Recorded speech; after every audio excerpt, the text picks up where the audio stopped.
Greetings and welcome to my first Remnant video, and yet again I'm doing builds. Was going to do a playthrough with my lovely wife and a odd Irishman I found online. However,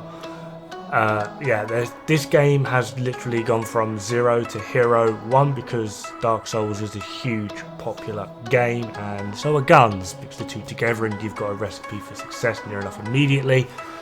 As well as adding in the simple fact that this game was basically on 60% off recently, and adding in a lockdown.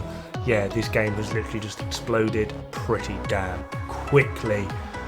Although it has been out for a while, I've been wanting to test it for a while. However, I was getting mixed reviews, but again, since it was on sale, I thought screw it, let's just test it out.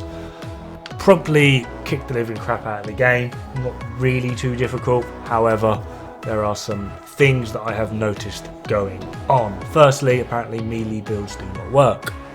No one told me that. This is on nightmare difficulty, which is hilarious, hence why he hits so damn hard. However, yeah, as you can see, although my health isn't looking too good, neither is his. And overall, it does work pretty damn well. Melee is a thing, it does work, you just need to get a very, very specific setup to allow it to work, because monsters do hit damn hard. First of all, what I am using is the hunting pistol, just because range shot. One of the biggest problems that I noticed immediately was the simple fact that once you're in combat, you're generally fine. Getting into combat is an issue. Second weapon is shotgun. You want those staggers for when your weapon or melee weapon isn't quite covering it. For the first mod, I'm using the corrosive aura just to help strip enemy armor so I can do more damage. For the second one, we are using flicker cloak. Now for the melee weapon, and this is important and ironically not negotiable, you do want the butcher's flail. This does corrosive damage, and adding in the rates of hits versus the amount of damage you do, this quite literally is the highest DPS melee weapon in the game, as well as the simple fact that it does hit like a truck. We're also going to be using the twisted set, mainly because you do get some health regen just innately. However, we also do regenerate 4 or 5% of the melee damage we do back as health. The Butcher's Fetish increases our critical chance per charge attack, so that is going to be a very, very useful thing, just to help get our damage up there a little bit more. Leech Ember as well returns melee damage as health. I believe this is 4%, so we're looking at about 8 to 9% of the damage we do is being returned to us as health, which is how we're able to sustain ourselves in a fight. And Root Circlet increases melee speed by 15%. Now this one is actually negotiable, and depending on how you want to go, there are a variety of things you can do.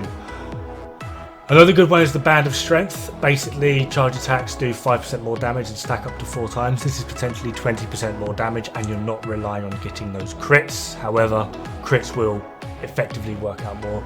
Blood Font for just more innate healing works out quite well.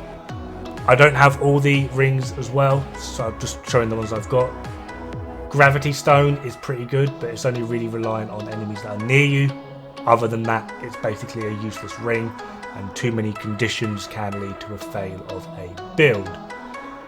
Braided Thorns is pretty good for your crit chance, but you do need to keep up your damage and killing, but it does work one of the best overall, as well as Razor Stone just for overall DPS, because charge attacks, which we will be focusing on just to get those corrosive procs, will also cause bleeds. However, my main surprise was just how prominent the Provisioner ring is.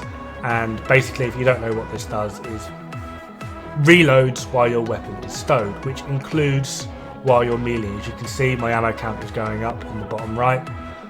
Combining charge attacks with a shotgun just ensure you get enough stagger to help you survive. Overall, this build does work very well.